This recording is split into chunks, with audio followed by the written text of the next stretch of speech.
नमस्कार दोस्तों, मैं सुनील कुमार आपका फिर से स्वागत करता हूं आपके अपने चैनल क्या ऐसा होता है में। दोस्तों, मेरी वीडियो के माध्यम से बहुत से लोग ये जानना चाह रहे हैं कि जब भी हम काल सर्प दोष या पितृ दोष की पूजा करा के आते हैं या फिर नारायण नागबली दोष की पूजा करा के आते हैं, तो उसके बाद जो 40 दिन के नियम है, उन 40 दिनों में हमें किन चीजों का पालन करना चाहिए, कौन कौन सी ऐसी बातें जिनको हमें ध्यान रखना चाहिए। तो दोस्तों, आज मैं आपको बताने जा रहा हूं वो 40 दिन के नियम।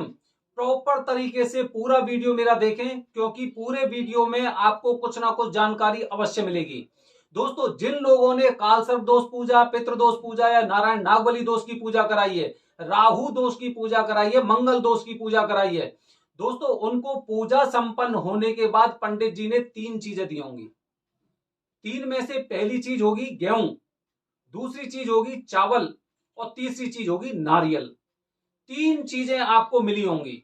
सबसे पहले जो गेहूं होते हैं, गेहूं का आपको क्या करना है, अगर आपको पंडित जी ने नहीं बताया तो मैं आपको बता रहा हूं। गेहूं जब भी आप घर अपने वापस लौट रहे हैं पूजा करने के बाद, तो आपको वो गेहूं जो आप आटा खाते हैं, आटे में पिसवा के वो गेहूं का आपको सेवन करना है, आपके पूरे परिवार को। और उसके साथ आपको विशेष रूप से एक बात याद रखनी है कि उस आटे में से जो आटा आपने पिसवाया, जिसमें वो पूजा के गेहूं मिले हुए हैं, उस आटे को केवल आपके परिवार को ही सेवन करना है। अगर आपके घर के सामने अगर कोई भिखारी भिक्षा मांगने के लिए आता है, तो उस आटे में से आपको दान नहीं करना है। विशेष रूप से आपको याद रखना है, क्योंकि हम ये बातें भूल जाते हैं।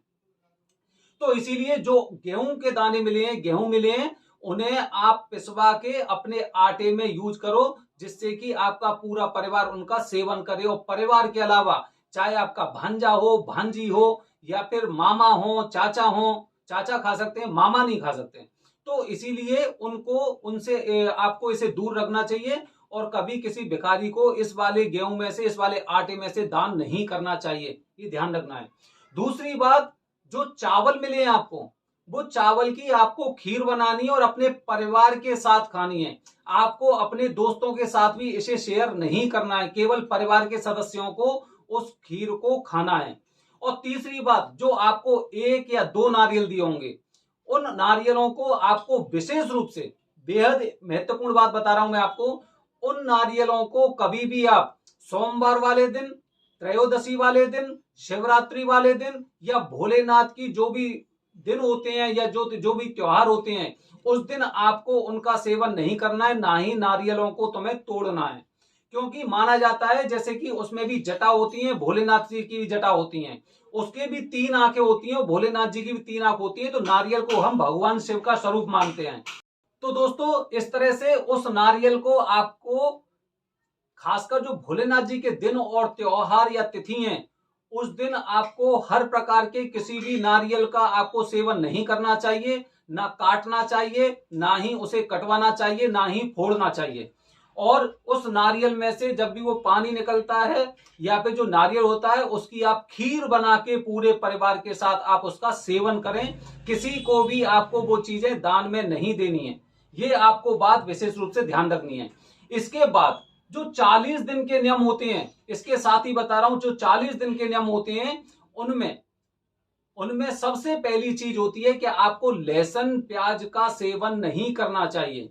बहुत से लोग मेरे वीडियो पे कमेंट करते हैं, जब भी वो पूजा करा के घर वापस लौटते हैं, तो या तो वहां पर रास्ते में जो ट्रेन में जो खाना मिलता है, उस खाने का वो सेवन कर लेते हैं, या फिर गलती से उन्हें याद नहीं रहता है, वो अंडे वगैरह भी खा लेते हैं। क्योंकि काफी लोगों ने कमेंट किया है कि मैंने अंडे की बिरयानी खा ली या कुछ भी ऐसा सामान खा लिया।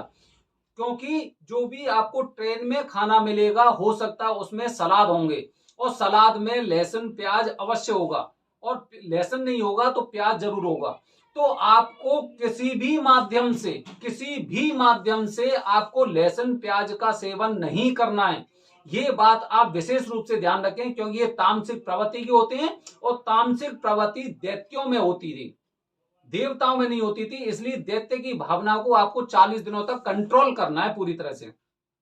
इसके बाद दोस्तों, जो दूसरा पॉइंट है, वो दूसरा पॉइंट ये है कि आपको मांस और मदिरा का सेवन नहीं करना चाहिए बिल्कुल भी। बहुत सी बार ऐसा होता है कि दोस्त हमारे बहुत जबरदस्ती करने लग जाते हैं, और आजकल तो ट्रेंड चल रहा है, जैसे शादी हो गई है, बर्थडे मन रहा है किसी का, ऑफिस में पार्टी हो रही है, किसी ने जिद की और फिर सोचते हैं चल ठीक है कोई बात नहीं, और काफी बार तो लोग ध्यान ही भूल जाते हैं।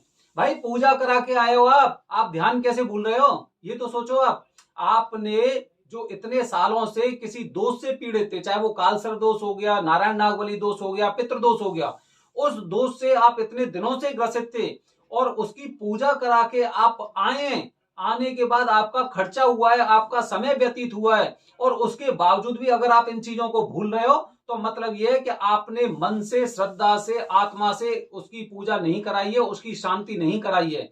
अगर आप ध्यान भूल रहे हैं तो आप एक तरह से यह भी मान सकते हैं कि आपकी पूजा कहीं ना कहीं पूरी तरह से संपन्न नहीं हुई है, क्योंकि बिना नियम के कोई भी पूजा नहीं होती है। नियम ही पूजा बताया गया है। आप कभी कोई शास्त्रों को पढ़ेंगे तो शास्त्रों में जो पंडित जी शुरू में पूजा करते थे, या फिर किसी भक्त ने अगर कोई पूजा की है, तो उसमें उसने नियम को सबसे पहले बताया है। तो जैसे ही आप नियमों का पालन करते हैं तो आपकी पूजा कंप्लीट होती जाती है और उसके अच्छे परिणाम आते रहते हैं।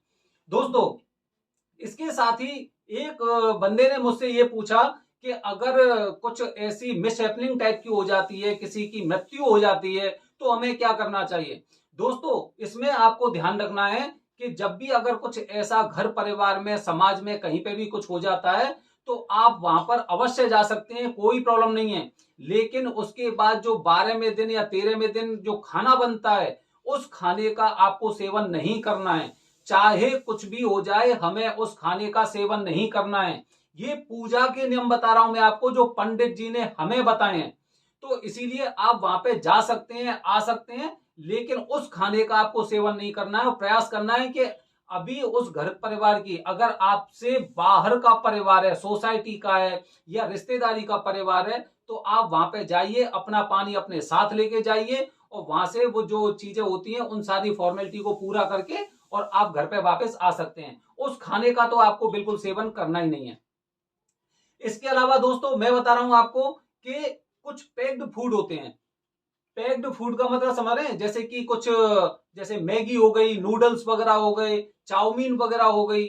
लोग कभी कभी जैसे ऑफिस जा रहे हैं, या फिर जैसे सुबह सुबह नाश्ते की आदत पड़ी हुई है, उन्हें उन्हें कचौड़ी खाने की आदत है, समोसे खाने की आदत है। तो दोस्तों, 40 दिनों तक आपको इन सब चीजों का ध्यान रखना है। बाहर का कोई भी, या तो पैक्ड फूड हो गया, या किसी भी तरह के खाने से आपको परहेज करना चाहिए। जैसे त्र्यंबकेश्वर में मैं रह के आया था, तो वहां पर काफी ऐसे होटल्स हैं, काफी ऐसे घर में खाना बनाते हैं लोग, जो लहसुन प्याज के बिना खाना बनाते हैं। आप उस खाने को खा सकते हैं, क्योंकि वो पूरा सात्विक प्रवृत्ति से साथ और सही तरीके से खाना बनाते हैं, और वो बताते हैं कि हाँ भाई, इसमें लहसुन प्याज नहीं है। तो दोस्तों, इस बात को आपको ध्यान रखना है किसी भी तरह के पैक्ड फूड का, क्योंकि जो भी पैक्ड फूड होगा, उसमें जो टेस्ट होता है, जो हमारी जीभ पर लगता है, उसमें कुछ ना कुछ ऐसी चीजें होती हैं जो हमारे नियमों के विरुद्ध होती हैं। दोस्तों, इसके बाद आपको क्या करना है कि जब भी आप पूजा करा के आते हैं, तो उसके बाद जो 40 दिन के नियम मैंने आपको बताया, उसके अनुसार अगर आप रोजाना भगवान शिव पर जल अर्पित नहीं कर पाते हैं, आपके पास समय की व्यस्तता है, समय की कमी है, तो कम से कम सोमवार वाले दिन आप भगवान शिव पर जल अर्पित अवश्य करें। क्योंकि माना जाता है, अगर पुराणों के माध्यम से भी अगर हम देखें, शास्त्रों के अनुसार भी देखें, कि भगवान शिव का नाम लेने से जितने भी जो दैत्य प्रवृत्ति के जो ग्रह होते हैं, या फिर जो दैत्य प्रवृत्ति के जो राक्षस वगैरह थे, उनका अंत, या फिर उनके अंदर जो भय उत्पन्न होता है, वो अपने आप डर जाते हैं और अपने प्रभाव को कम कर देते हैं कि ये इंसान भी भगवान शिव की पूजा करता है, उनका भक्त है। तो इसीलिए प्रयास करना चाहिए आपको कि भगवान शिव पर जल अर्पित अवश्य करें, और अगर हो सके तो उसके साथ आप बेलपत्र भी ले सकते हैं, फिर तो ये मान लो कि आपने सारे काम कर दिए। दोस्तों, इसके बाद अंत में मैं आपको बता रहा हूं कि जब भी आपको समय मिले, दिन में सुबह या शाम को, एक मंत्र ऐसा है जिसका आपको नित्य जाप करना चाहिए। वो मंत्र है, ओम अनंतम वासुकी शेषम पद्मनाभम च कंबलम शंखपालम धृतराष्ट्रम कालियम तक्षकम तथा एतानि नवनामानि नामानां च महात्मनां सायंकाले पठे नित्यं प्रातः काले विशेषतः तस्मै विश्वयं नास्ति सर्वत्र विजयी भवेत्। इस मंत्र का आपको जाप करना है कम से कम, चाहे भले ही आप एक बार कर सकते हैं, और अगर आपको ये मंत्र नहीं मिलता है तो आप गूगल से ले सकते हैं। गूगल में काल सर्प दोष मंत्र के नाम से ये आपको मंत्र मिल जाएगा। तो दोस्तों 40 दिनों तक आपको इनका पालन करना है पूरी तरह से, और जैसे ही आप इन मंत्रों के पालन करते करते एकदम 40 दिन के नजदीक पहुंचेंगे तो हो सकता है कि आपके मार्ग में कुछ ना कुछ बाधा आने का प्रयास करेंगी आपके नियम को खत्म करने के लिए। ये भी एक परीक्षा का एक परीक्षा होती है कि बंदा, कोई भी इंसान हो, पूजा करा के आया है और नियम के अनुसार कार्य कर रहा है, तो आप तो जानते ही हैं कि भाई अगर पूजा करते हैं तो परीक्षा तो देनी पड़ती है। आप अगर किसी क्लास में भी पढ़ रहे हैं तो उसमें परीक्षा होगी। हो सकता है वो परीक्षा आपकी लेना चाहे, लेकिन आपको अपने नियमों पर अडिग रहना है। और फिर देखिए पूजा का फल आपको कितना शीघ्र मिलता है, अति शीघ्र मिलता है। जिस तरह से आपके 40 दिन के जो नियम है वो पूरे होते जाएंगे, फिर आपको लगेगा कि हाँ, आप मेरी जिंदगी एक अलग राह पे चल रही है, अलग रास्ते पे चल रही है, जिस पर सफलता भी है। और इतनी सफलताएं कि आप भगवान भोलेनाथ जी को धन्यवाद देंगे कि कम से कम पृथ्वी लोक में ऐसे मंदिर हैं, ऐसी जगह हैं जहां पर इन समस्याओं का समाधान है, इन दोषों का समाधान है। तो दोस्तों मैंने अपनी वीडियो के माध्यम से आपको वो लगभग सारी जानकारी दे दी है कि आपको 40 दिन के नियमों का पालन किस तरह से करना है। दोस्तों आने वाली मेरी वीडियो में मैं आपको जानकारी देने जा रहा हूं वासुकी कालसर्प दोष के बारे में। मैं वासुकी कालसर्प दोष के लक्षण और उपाय, जो उनका निवारण है, उसके बारे में आपको जानकारी दूंगा। तब तक बने रहिए हमारे चैनल के साथ। धन्यवाद दोस्तों। जय हिंद, जय भारत, हर हर महादेव।